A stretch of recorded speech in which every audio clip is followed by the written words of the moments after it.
Hey, everybody, welcome to the Career Invincibility Radio Show. I'm Christine Parakis, your host, and I am so excited, honored, and just can't wait to bring on our guest.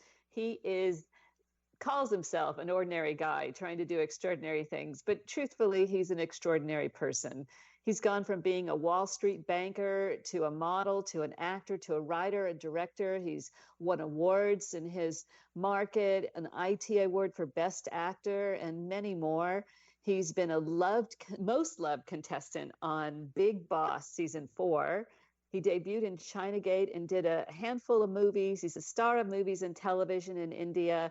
And in 2018, he debuted as a writer-director with a psychological thriller called My Birthday Song on Netflix. He, in spite of all of his success, manages to stay humble, and we're so thrilled to have you here, Samir. Welcome. That's okay. Thank you for this lovely introduction, Christine. It's very sweet of you and very kind of you, coming from you, who's a highly qualified person herself, an author, a lawyer, and a coach, and a lot of other things. So thank you very much for the lovely introduction. Well, I appreciate it, your kind words. But really, what's interesting to us, and that I love to have my guests share, is the career trajectories are never a straight line. Like nobody wakes up and says, I have a great idea. It was successful. The end. And you've had such an interesting trajectory to the success that you've had. You've had success in everything you've done, but it looks really good on paper. In fact, extraordinary. But tell us a bit more about your story and the journey of getting from Wall Street banker to celebrated award-winning actor and star. Um, I'm not quite sure if this is going to make sense to a lot of people. To me, I have this thing of listening to the voice inside, and I believe in that voice. Now, I don't know if that's the voice of reason, if that's the voice of instinct, if that's the voice of quote unquote God or the universal energy, whatever you want to say it. So I have this knack of listening to this voice and trusting it to guide me where to go next. And it has taken me to a lot of places, but no matter what I do, I have always given my 1000%, And I don't know, maybe I've just been fortunate, but nothing's been planned out. But for the fact that since I was 8 years old, there's one thing I knew. I wanted to be an actor because for me, that was more than for glamour, more than for the art or skill of acting. It was just a medium of self expression. I think eventually we all are trying to find a platform from which we can communicate to people, express ourselves, share, what life, what world means to us. Everyone wants to share.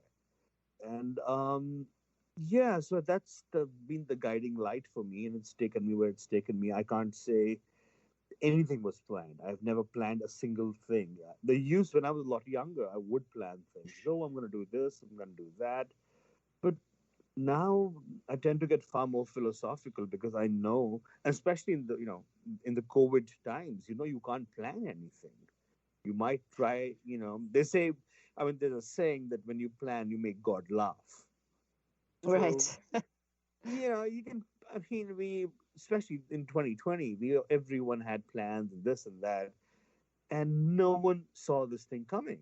So it kind of gives you a reality check that how the amount of emphasis we put on planning, which I'm not saying is not right, but also puts things in perspective that in spite of all the planning and taking account of all the risks involved, it can still throw you off.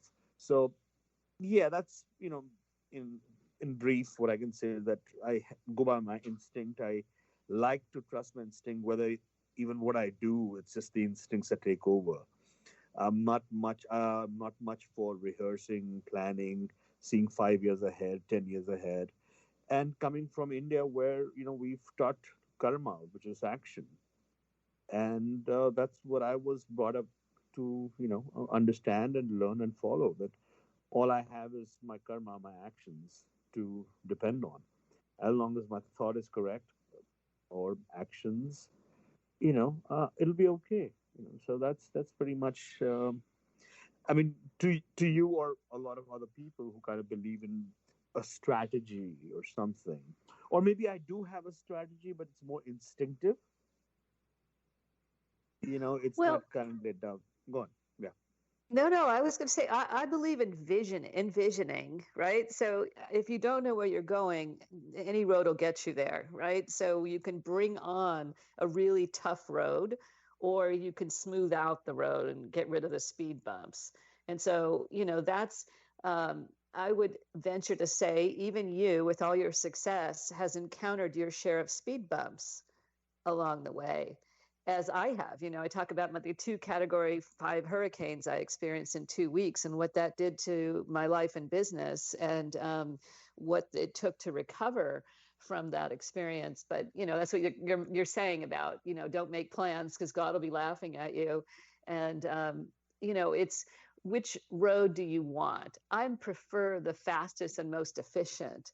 And for you, how do you see that road ahead when you, because you are a visionary person. You have had set goals and you have gone for them, right? You've been a Wall Street banker and a successful actor and writer and director.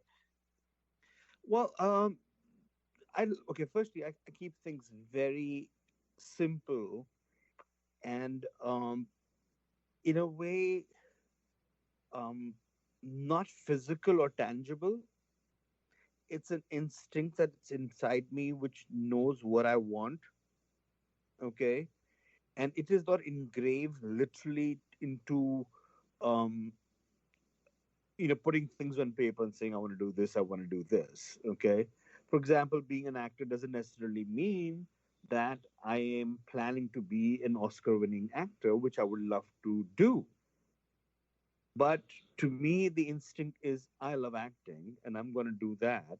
And maybe I'm blessed with just positivity and optimism that I find something good in the worst scenarios.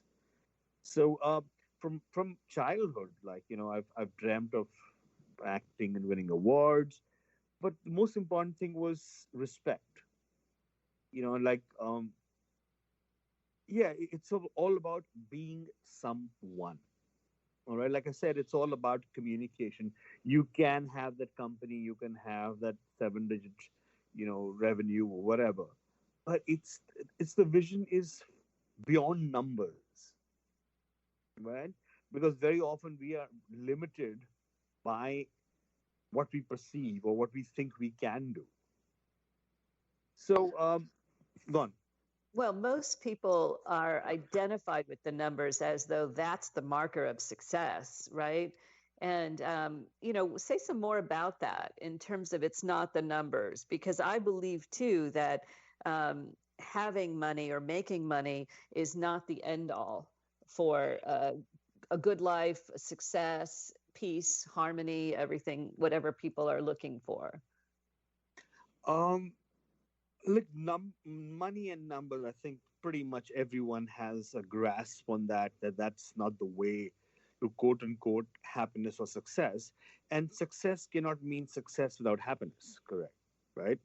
I mean, the finest example that I have in front of me, which made me think a lot, was that if we were to think of the great Michael Jackson for as the musician that he was, would you say he was successful? I mean, he just about achieved everything he wanted to, but would you want to live that life? Because I still see his life as a tragedy. It's not a success story to me. So, in that thing, sphere, I see. First of all, you have to understand what do you really want. All right, and also a good question is to understand why do you want what you want. Because if you don't question that, then you might get what you want, but you might not feel the way you thought you would feel when you would get there. You want to be a millionaire, you want to be a billionaire, whatever. It's because you implicitly think that if I was to do ABC or if I was to reach here, I would feel a certain way, right? But what if you reach that point, you don't feel that way? Then it kind of, it is spoils the whole thing. It just makes everything futile. And for that, you need to know the reason.